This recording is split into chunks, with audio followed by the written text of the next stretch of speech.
हम लोग हम लोग आज काम कर रहे हैं कंसिडरेशन के बिना अनुबंध वैध कैसे होता है। कई बार ऐसा भी होता है कि बिना कंसिडरेशन का अनुबंध वैध हो जाता है। पहले तो हम लोग पढ़े हैं कि बिना प्रतिफल का कोई भी अनुबंध वैध नहीं हो सकता है, लेकिन आज हम लोग उसी नियम का कुछ अपवाद पढ़ ले रहे हैं। उस अपवाद में ये बताया गया कि कुछ अनुबंध ऐसे भी होते हैं जहाँ पर प्रतिफल नहीं होता है और बिना प्रतिफल का अनुबंध वैध हो जाता है। तो प्रतिफल रहित वैध अनुबंध कैसे होता है उसके बारे में आज डिटेल हम लोग कर सकते हैं। सबसे पहले कहता है कि promise made on account of natural love and affection, स्वाभाविक प्रेम एवं स्नेह के कारण दिया गया वचन। कई बार पारिवारिक ठहराव में, सामाजिक ठहराव में हम लोग पढ़े हैं कि जो पारिवारिक ठहराव होता है, सामाजिक ठहराव होता है, नैतिक ठहराव होता है, धार्मिक ठहराव होता है, वो सारा ठहराव रहता है, अनुबंध नहीं बन पाता है क्योंकि वहाँ पर प्रतिफल का अभाव रहता है। लेकिन अगर यही सामाजिक ठहराव, नैतिक ठहराव, पारिवारिक ठहराव, धार्मिक ठहराव को रजिस्टर्ड कर दिया जाए, लिखित कर दिया जाए, पंजीकृत कर दिया जाए, तो अगर लिखित कर दिया जाए, रजिस्टर्ड कर दिया जाए, पंजीकृत कर दिया जाए, तो वैसी परिस्थिति में जो ठहराव बनेगा जिसमें प्रतिफल नहीं भी होगा फिर भी वो अनुबंध वैध हो जाएगा।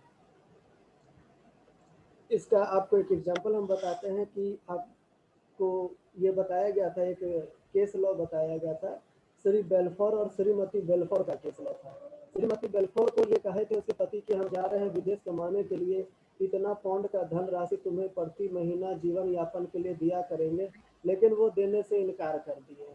तो वहां पर कहा गया था कि वो वैध अनुबंध नहीं था क्योंकि प्रतिफल का अभाव था। लेकिन अगर वहीं पर पत्नी चालाकी कर लेती, वो ये लिखवा लेती एग्रीमेंट के साथ में, इसको रजिस्टर्ड करवा लेती कि आप प्रति वर्ष या प्रति महीना मेरे जीवन यापन के लिए इतना धन राशि भुगतान हमें करेंगे, तो वैसी स्थिति में वहां पर प्रतिफल उसके पति को नहीं भी रहता फिर भी वो अनुबंध वैध हो जाता है।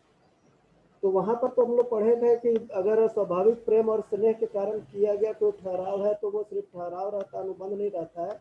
लेकिन आज उसी का हम लोग एक और उसका रूल पढ़ ले रहे हैं कि अगर यही अनुबंध को जो स्वाभाविक प्रेम और स्नेह के साथ किया गया ठहराव है, अगर उसको लिखित कर दिया जाए, अगर उसको रजिस्टर्ड कर दिया जाए, अगर उसको पंजीकृत कर दिया जाए, तो वैसा सारा ठहराव, चाहे वो धार्मिक हो, चाहे नैतिक हो, चाहे सामाजिक हो, चाहे पारिवारिक हो, वो अनुबंध का रूप ले लेगा बगैर किसी प्रतिफल के भी। अगर प्रतिफल नहीं भी होगा तो भी वो अनुबंध का रूप ले लेगा। नेक्स्ट है promise to compensate for voluntary service. अगर कोई व्यक्ति स्वेच्छा से कोई काम किया है, अगर कोई व्यक्ति स्वेच्छा से कोई काम किया है, मतलब वो काम उसकी इच्छा पर, खुद की इच्छा पर थे, उसको बाय फोर्स कहा नहीं किया था करने के लिए, बल्कि स्वयं अपनी स्वेच्छा से अगर वो काम करता है और दूसरा व्यक्ति उसे इनाम के तौर पर कुछ राशि देना चाहता है, तो वहाँ पर प्रतिफल के अभाव में भी किया गया कार्य जो है वो बिना प्रतिफल का भी वो ठहराव अनुबंध का रूप ले लेगा। जैसे एक एग्जाम्पल इसमें दे सकते हैं कि एक महिला है, मान लीजिए मिसेस एक्स एक्स महिला है, उसका पर्स कहीं खो गया और वो पर्स मिस्टर वाई को कहीं पर मिल गया। मिसेस एक्स का पर्स खो गया और वो पर्स मिस्टर वाई को कहीं मिल गया।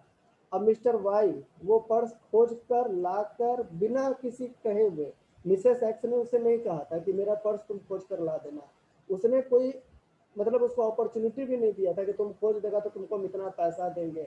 वो बिना बोले हुए मिस्टर वाई को पता चलता है कि ये जो पर्स है वो मिस्टर एक्स का पर्स है। तो वैसी स्थिति में वो पर्स उठाकर लाकर मिस्टर वाई मिसेस एक्स को वो पर्स दे देता है। मिसेस एक्स ने कभी मिस्टर वाई को नहीं कहा था कि मेरा पर्स खो गया है तुम ढूंढ के ला देना, लेकिन उसने जो काम किया वो स्वेच्छा से किया। और स्वेच्छा से जब वो काम किया तो अब मिसेस एक्स का ये कर्तव्य बनता है कि वो कुछ ना कुछ उसे धन राशि इनाम के तौर पर दे। ये जरूरी नहीं है कि वो देगी ही और ये जरूरी नहीं है कि वो नहीं ही देगी, लेकिन अगर वहां पर वो कोई धन राशि देती है तो वाई के द्वारा तो कुछ भी मतलब प्रतिफल के रूप, एक्स के द्वारा, मिसेस एक्स के द्वारा तो प्रतिफल के रूप में बैग मिल गया, लेकिन वाई को कोई त्याग नहीं करना पड़ा वहां पर।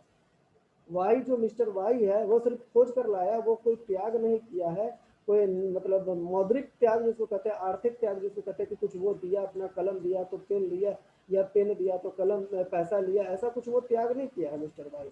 तो मिस्टर वाई बिना त्याग का अगर वो कुछ धन पाता है, कुछ रकम पाता है, तो वो अनुबंध बिना किसी ठहराव, बिना किसी प्रतिफल के भी वैध होगा। तीसरा है प्रॉमिस टू पे ए टाइम बेयर डेट। अगर कोई ऋण अवधि वर्जित है, किसी समय सीमा के लिए वो ऋण था, और वो अवधि वर्जित ऋण का समय सीमा पार हो गया है, और उसको भुगतान करने के लिए कोई आदमी, दूसरा आदमी मतलब गारंटी देता है, तो जो आदमी गारंटी देता है उसको तो प्रतिफल के रूप में कुछ नहीं मिलता है, फिर भी वो अनुबंध बिना प्रतिफल के वैध माना जाता है। जैसे मान लीजिए कि एक राज है और एक उसका दोस्त अमन है, तो अमन बैंक से लोन लिया, बैंक ऑफ इंडिया से वो 10 लाख रुपया लोन लिया, और उसका गारंटर बन गया राज। वो गारंटर के रूप में बोला कि ठीक है बैंक ऑफ इंडिया को कि अगर अमन भुगतान नहीं करेगा तो उसके लिए हम जिम्मेवार होंगे, हम खड़ा है क्योंकि वो मेरा मित्र है, उसको लोन का जरूरत है, उसको लोन दिया जाए। अब मान लीजिए कि अमन भुगतान नहीं करता है, तो राज के द्वारा बिना कुछ पाए हुए फिर भी उसको त्याग करना पड़ेगा। राज को तो 1 रुपया नहीं मिला, सारा का सारा पैसा अमन को मिल गया था, सारा पैसा अमन उसका यूज किया, और अमन फेलियर हो गया अगर देने में, तो वो सारा पैसा का भुगतान कौन करेगा? राज करेगा। तो राज को कंसिडरेशन के रूप में तो कुछ नहीं मिला, कोई प्रतिफल बैंक से नहीं मिला था, लेकिन वो एक प्रतिफल के अभाव में भी अनुबंध जो है वो वैध हो गया। नेक्स्ट है एजेंसी का अनुबंध। तो इस पर ज़्यादा डिटेल्स हम लोग नहीं कर सकते हैं, क्योंकि एजेंसी एक अपने आप में चैप्टर है, और उस चैप्टर में सारा डिटेल्स बताया गया है कि एजेंसी है क्या। मोटा मोटी ये जान लीजिए कि एजेंसी एक व्यापारिक है, एक नॉन व्यापारिक है, दोनों तरह का एजेंसी होता है। व्यापारिक में होता है कि क्रय विक्रय का काम होता है, और नॉन व्यापारिक जो होता है, नॉन कमर्शियल जो होता है, नॉन ट्रेडिंग जो होता है, उसमें क्रय विक्रय का काम नहीं होता है, बस वो ही सामान यूँ ही खरीदा जाता है, सामान यूँ ही दिया जाता है। एजेंट कई तरह के होते हैं, वो डिटेल हम लोग एजेंसी के चैप्टर में पढ़ेंगे। तो एजेंसी के चैप्टर में ये बताया गया है कि एजेंट और एक प्रिंसिपल, दो आदमी होता है। प्रिंसिपल वो आदमी होता है जो सामान को देता है एजेंट को, प्रिंसिपल वो आदमी होता है जो सामान को देता है एजेंट को, और एजेंट वो आदमी होता है जो प्रिंसिपल द्वारा भेजे गए सामान को बेचता है, और बेचकर अपने प्रिंसिपल से कमीशन लेता है। एजेंट ये कहता है कि मुझे कमीशन चाहिए, वो कमीशन पर काम करता है।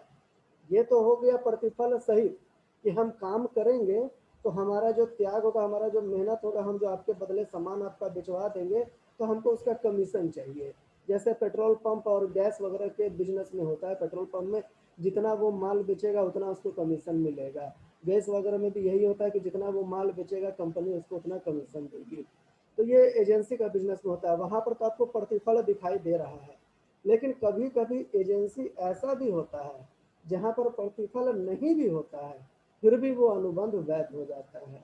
जैसे पिता और पुत्र के बीच प्रिंसिपल और एजेंट का संबंध होता है। पुत्र जो होता है वो अपने पिता का एजेंट हो सकता है, और पुत्र अगर अपने पिता के बदले में कोई काम कर रहा है, तो पुत्र ये नहीं कह सकता है कि मुझे कमीशन चाहिए अपने पिताजी से।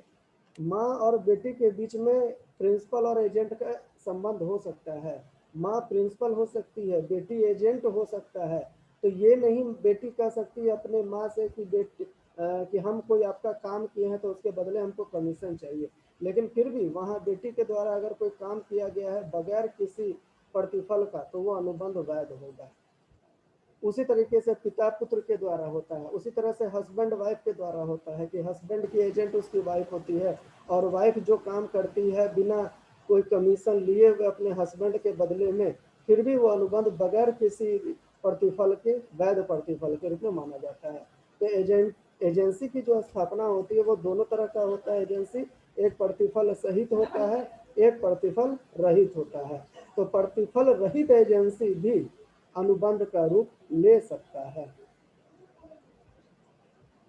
नेक्स्ट होता है निःशुल्क निक्षेप। निक्षेप का मतलब होता है कि जब एक व्यक्ति अपनी कोई संपत्ति दूसरे व्यक्ति को इस उद्देश्य से देता है कि दूसरा व्यक्ति उस संपत्ति का प्रयोग करके उसे वापस कर देगा, तो इसे हम लोग कहते हैं निक्षेप। इस निक्षेप में जब एक व्यक्ति अपना संपत्ति दूसरे व्यक्ति को देता है कि जैसे ही उसका उद्देश्य पूरा हो जाएगा वो संपत्ति उसे लौटा दी जाएगी। जैसे शादी विवाह के त्यौहार में टेंट वाले का बर्तन लेना, टेंट वाले का कुर्सी लेना, टेंट वाले का जो भी टेंट का सामान है वो लेना, गाड़ी वाले से गाड़ी भाड़े पर लेना, अपने मित्र से किताब लेना, ये सब एजेंट बेलमेंट का एग्जाम्पल माना जाता है, निक्षेप का एग्जाम्पल माना जाता है। लेकिन इसमें भी बेलमेंट जो होता है वो दो तरह का होता है, एक सशुल्क होता है और एक निःशुल्क होता है। एक में विथ फीस होता है, एक में विदाउट फीस होता है।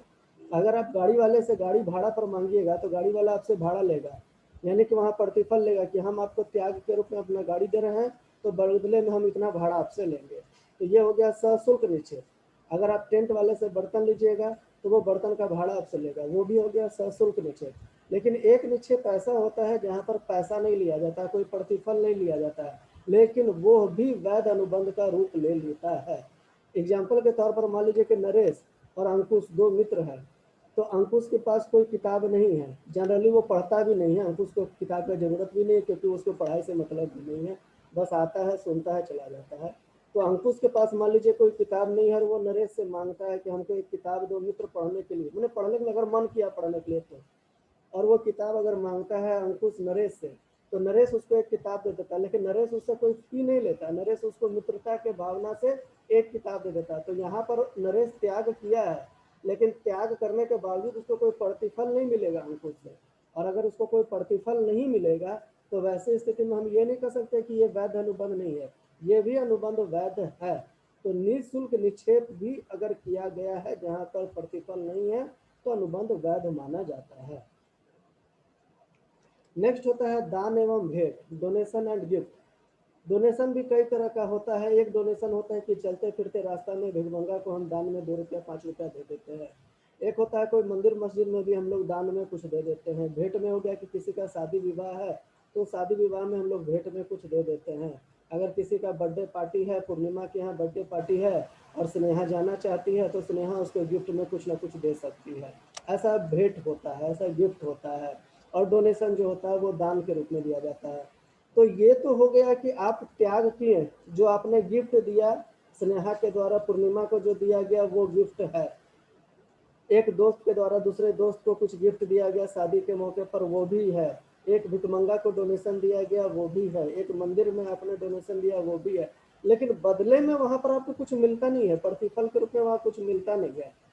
तो ये देना या न देना आपकी इच्छा है। ये नहीं कहा गया था कि आपको देना ही है, ये देना न देना इच्छा है। लेकिन अगर कोई गिफ्ट और अगर कोई डोनेशन विथ रजिस्ट्री अगर दिया जाता है, रजिस्ट्रीड करके दिया जाता है, रजिस्टर्ड गिफ्ट दिया जाता है, रजिस्टर्ड डोनेशन दिया जाता है, तो वहां पर बिना प्रतिफल का भी अनुबंध वैध अनुबंध माना जाता है। आपको जानना चाहिए, ये नियम है, एक छोटा मोटा आपको नियम हम बता देते हैं कि कोई भी स्कूल अगर खोलना चाहता है तो स्कूल खोलने से पहले जो जमीन होती है उसको सरकार के नाम से दान करना पड़ता है, राज्यपाल के नाम से दान करना पड़ता है। तो अगर आपने राज्यपाल को दान कर दिया, रजिस्ट्री करके, रजिस्ट्री कोर्ट में रजिस्ट्री करके अगर आपने दान कर दिया, तो राज्यपाल से तो आपको कुछ नहीं मिलेगा क्योंकि आपने तो दान कर दिया, लेकिन रजिस्ट्री करके किया है, आपने कोर्ट में उसको रजिस्ट्री किया है, और राज्यपाल से आपको कुछ मिलेगा नहीं।